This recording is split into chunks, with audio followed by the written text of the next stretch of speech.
It's March the 24th, 2026. You might as well Arrington-Bey and miles on horses.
What? Don't turn off the camera. Make sure you come and show that the only me who are here. What? Don't turn off the camera. Videotape, say, oh, I just wanted a video to make sure you know only me and my mother are here. My mother's in this room. So, and then show yourself, okay? Demonstrate that nobody else is in this apartment but me and you. It's March 24th, 2026. Don't turn it off yet. All right. And make sure you say the time.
It's just I and my mother, Rhonda Arrington. Come in here.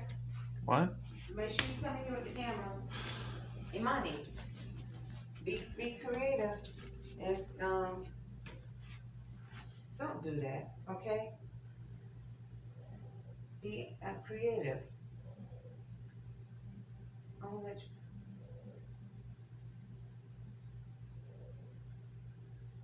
Okay, so go around the apartment. First, turn it to yourself, and say what we usually say. Do you know anyone personally here in Annapolis? Have you ever invited anyone in our apartment, at the hotel room? Say that now. Be completely honest. Do you know anyone? Money. Say you are talking to the camera. Sheik Dwayne Bay. Say in the Nation of Moors. Say it. Sheik Dwayne Byfield Bay in the Nation of Moors. I don't know anyone personally in Annapolis, nor have I ever invited anyone into the apartment What about the hotel room? or the hotel room. What was the name of the hotel room? Admiral Suites, right? Yes, and then before that, Uh, Extended stay. America. Okay. Okay. Now point it towards me, and then go around. You can't. Okay, bring it down. Okay. Okay. I'm Rhonda Arrington-Bey, and I don't know anyone personally here in Annapolis, Maryland. I've never invited anyone in our apartment with as besides maintenance here at Crosswinds Apartments. I never invited anyone at Admiral Suites or Extended Stay of America. Imani hasn't listened to the video, so he doesn't hear the frequency. He doesn't hear himself when he's sleeping at night. It's not when the same frequency that you hear on the videos while Imani and I are taking a shower. It's the same accents and frequencies we hear while we're sleeping, or I hear. He sleep while I hear, because I wake up in the middle of the night, maybe having 3 hours of sleep at night, watching over him or waking him up to do a sacred prayer of protection. But these same accents that you hear on the video is the same accents and frequency in the middle of the night, 1, 2, 3, 4 in the morning, or 11 at night. As soon as we fall asleep, it's like that's when the weapons, the unnaturalized United States military weapons, start to attack and force engage. And they start sending force sharp pains to my legs, because I use my legs to walk and exercise, stay healthy. They force engagement with Imani. It sounds like possibly a homosexual male that speaks Spanish, maybe from South Central America, Mexico, definitely. Sound like the same one. Force engagement with Imani, or definitely walking or stalking this apartment, or maybe some Spanish speaking that walks over top of the ceiling. When I say over top of the ceiling, like this is the 4th floor, the next floor up is the 5th. So if you walk hard enough, I can hear you walking, or hear someone walking back and forth, whatever apartment that's above us. That which is force engaging with Imani causes Imani to make noise like a person would be when they're having some form of sexual enjoyment. He is sleeping hard. He doesn't know. I wake him up in the middle of the night. There's also a black Negro female, more than one, also stalking the apartment, possibly pale skin as well. And they definitely, still to this day, I sometimes hear military. Someone is saying Burger King sometimes. I don't know what a frequency. But this is what I have experienced, and I was laying down. So Imani just came out the shower. What you hear on the video is what we experience in the middle of the night. And then Imani wakes up. He has to go. He's a manager at Wendy's. I go to Whole Foods. They're sending force sharp pains to me, because I'm the one that is recording, documenting, and possibly to cause more dis-ease, so that um, I will stop documenting and defending myself, or demonstrating crimes against humanity, because they keep saying they paid Moors. They keep saying we paid them, or he sold you. Um, Too many times I've been sending documentation to you, the Nation of Moors, Sheikh Noe Bafabé, for years since I've been here in Annapolis. Is when they first started saying that they paid, kept saying dirty Moors, they paid, and so forth. And obviously it's some form of humanoid AI, because it doesn't, if you listen to the video, it does not sound human. Some form of humanoid AI or other lab freaks. Here in Annapolis, they have the bird people that's connected to some form of Spanish-speaking immigrants, South Central Americans, Mexico, Indian, Pakistan, werewolf. They call themselves werewolves, vampires, the pale skin, and all. What's the common factor here? And Africans, they've been initiated. Not all who I'm saying, but they are definitely Africans from different countries of Africa that's been initiated and have laid down with them. So therefore, if they have STDs, this is the reason why Annapolis have a reputation of having high rate of STDs. If they are trying to force someone who has nothing to do with them, like Imani and I, to lay down with them, these lab freaks, you can only imagine what they've been doing before we came to Annapolis with the kids that have the telepathic code. Okay, because with the telepathic code, they're able to teleport, force engage, and have sex with people, with one another that way. We can only imagine.